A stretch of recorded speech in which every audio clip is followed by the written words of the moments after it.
Hello everyone, I'm just going to do a quick review of my new radio for the Chevy Cruze. And this is a radio from CarNaviPlayer.com. It's the 7047 model. It'll cost about $500, but I think out of all the radios I've seen for the Cruze, this is absolutely one of the best. And I think for the features, I don't think there's a better radio that you could buy. But I'm going to go ahead and start the car. Now you'll notice that the beeping is a different sound. So your door chimes and stuff will now go through a small unit behind this radio, so it won't use the existing one. And so the boot up screen looks like that, and it's really great. And it is powered by Android. And then there's the head unit. It's really great. It really is. I'm going to go ahead and start the car. And you'll see as soon as I put it in reverse, there's my garage door. It also uses the sensors to tell you how much more distance you have to go.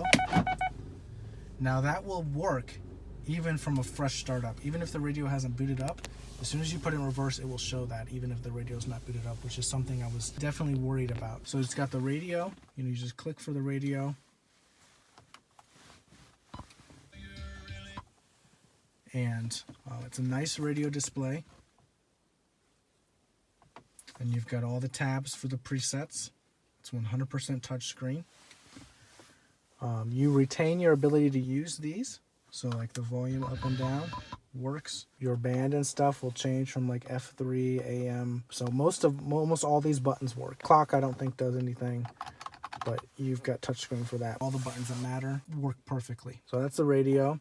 You can music via USB if you've got it.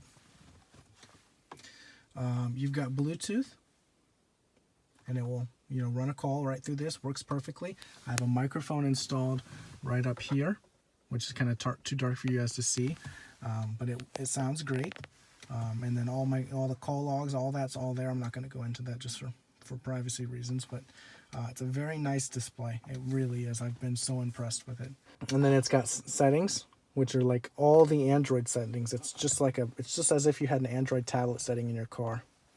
The display, storage, it looks like it's got 18 gigs almost free. System time, updates, backups. You can really do a lot with this. It's got full navigation, which is great. And it's nice map. And you just click and you can zoom it in. I haven't found a way yet to zoom in to the distance that I want it to zoom in. But it's definitely a really, really nice map. And it's very crisp. All of the speed limit signs are on this map, which I thought was fantastic. And I'm sure you can disable this, and I don't want to because I have a lead foot. But when it shows the speed limit, like let's say go down from 35 to 45, if I'm doing like 6 over, it will give like 1 beep. And then if I'm doing like 10 over, it go beep, beep, beep, beep, beep, beep, beep. And so that's super, super important for me because I don't watch my speed very well. And that's really been a great feature. But it is a nice crisp map, and it just looks great. I actually like it better than the Apple Maps. And then it's just like a tablet. You can swoosh over, CarPlay. So this will work with Apple CarPlay and Android's Play version.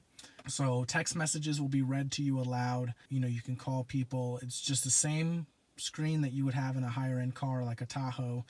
I know we have a Tahoe, and when you plug your phone in via USB, it'll read text messages to you, everything. It's all great. All of that works natively in here with the CarPlay adapter that comes with it.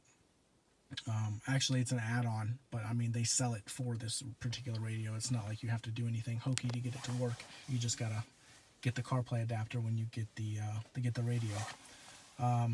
It's got a calculator. It's literally just a tablet. It's got Google Chrome, and yes, it works. So what you can do is this has Wi-Fi. So what I would do, and what I have done many times, is basically set my iPhone up as a hotspot, and I can do this in the car. I can Google something. I don't do it when you're driving. Let's not be dumb. But it is cool to have if you're waiting to pick someone up or something, and you just want to check something, or you want to watch a Facebook video. If you're waiting to pick someone up, it's rather cool. And then you can basically download any app that you want on this thing from the Google Play Store. So that's been really cool. And then this is actually now a DVD player, so you can literally watch a movie from this screen. Of course, You don't do it when you're moving. So another thing I thought was cool is this is fully integrated with the temperature controls. When you turn up like the, see that? When you turn up it overlays just like the old one did. Or actually, I may not say the old ones. This is a 2011. It never did that. I don't believe. But the like 12s and 13s and 14s, if I'm not mistaken, with the bigger screens, did do that. I remember my old one had one. So I thought that was really important, you know, that actually overlays. It's really cool. It'll tell you if the seats are on. You see that icon on the left? It'll tell you which seat's on. So I thought that was pretty nifty as well. And then I'm going to leave it running so I can show you one other thing. So over here in the panel, you can see some lights on. It's an OBD plug. And so basically, the way it works is you can go over here to this app called Torque, and I'm sure other apps will work as well. And you can get all of your diagnostic data. That flashing car at the top left just means it's connecting to the sensor. But there you can see my engine RPMs. I do have a little bit of a surge problem with this engine. So if you hear that, I'm sorry. I've been working hard to track that down. You can see all of your fault codes. Of course, I don't have any, which makes, you know, tracking that down even harder. But I don't have any fault codes. And then your back button, you know, obviously still works. So you can do that. You can view and clear fault codes from this menu. And then all your real-time information. You can customize these displays. This is just all in the Torque app. You can see the coolant and Celsius, which I can change to Fahrenheit. I just haven't got around to it yet. Vacuum, throttle, all of this. You know, there's just an endless amount of data that you can put on these screens. Here's all the, I've got all of the sensors put in here. And so these are all of the sensors I can pull data from. You know, and make custom displays. So that's pretty cool.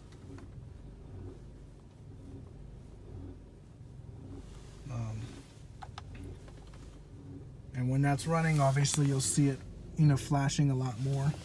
That just uses Wi-Fi to connect. But that's pretty cool, especially because I can make some charts and stuff off of the Torque Pro version. Get things that I wouldn't normally have in the scan tool, like, you know, graphings of O2 sensors and stuff, and fuel trims and stuff.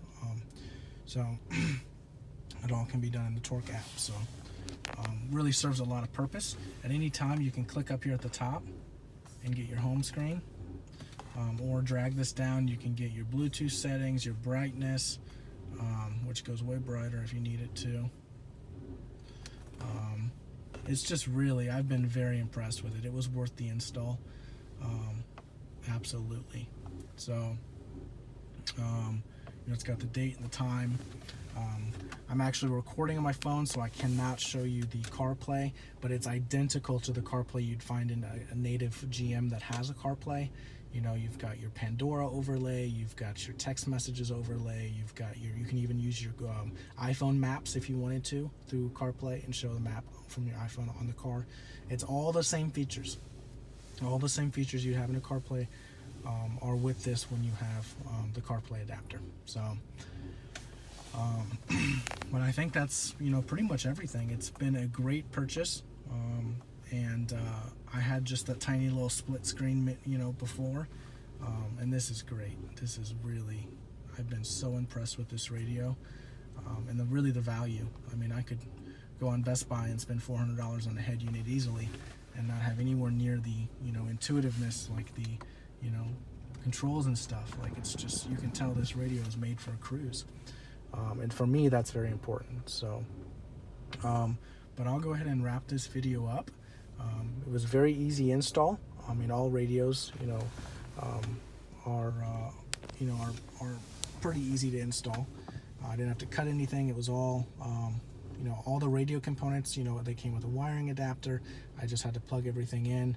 I did have to run the cable, you know, for with a GPS antenna and a microphone, which you probably can't see. It's right there. I did have to run all of that, but that's, you know, you have to do that with most aftermarket head units, so that's no big deal. And I did have to splice into the power and negative cable on the reverse light. so that the camera would be powered on, as soon as the light comes on.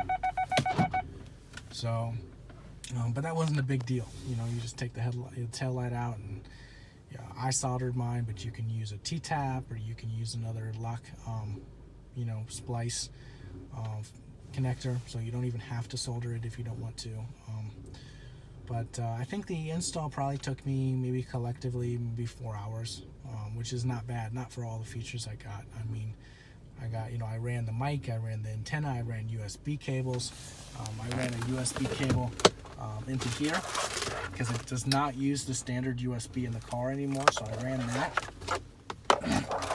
just from the side, ran that through there, and then in here I have the CarPlay adapter, which I will actually amend this video because I'll need my light on to show you this. So I'm going to go ahead and end this video, and I'm going to wrap in another video right behind it with my light on. I just figured the flash would show too much glare, so I didn't want that on for right now. But I'll add that in because I want you to see this cool adapter. So I'm back now with this. Now this is not, you don't have to do this. I'm incredibly OCD and love factory solutions. So this is something that I did, but you don't have to do this. So here you'll see what I actually did. This is just power now. Like I was saying, the USB does not, the old car USBs only work for power. So I actually ran this from the radio all the way down just along the side here. I didn't show you putting this in because I knew most people wouldn't go through the hassle, but I'm very OCD. So basically what that is I took out the auxiliary plug and I literally epoxied the USB cable in place right there. And even when this is taken out, this thing fully closes still. But that's just because I'm OCD. That is what I did there, just because it's just so cool. Would I buy this radio again? Absolutely. There's the mic I put in, and then there's the GPS antenna. It's really great, and I'm gonna post this. Hopefully, I'm gonna probably post it to the Cruze forum too. Hopefully, people will, looking for radios will find this radio and see that it's, a really good radio. I know it comes from China. Personally, I had my hesitations about that and about quality. I've bought things from China before and it was junk, but this is not the case. This is really a high quality radio, and I couldn't find much about it online. Highly recommend it. There'll be a link in the description. But I'm going ahead and end this video. But I just wanted to show you guys this. Even it shows the doors, which doors are open, and that's just a screen saying that it's powering down. So it's pretty cool. It really is. So post comments if you have questions. I'll try to answer any questions that you have. It's really, I've been impressed. Best radio I've ever bought for any aftermarket. Any aftermarket radio I've bought for any car.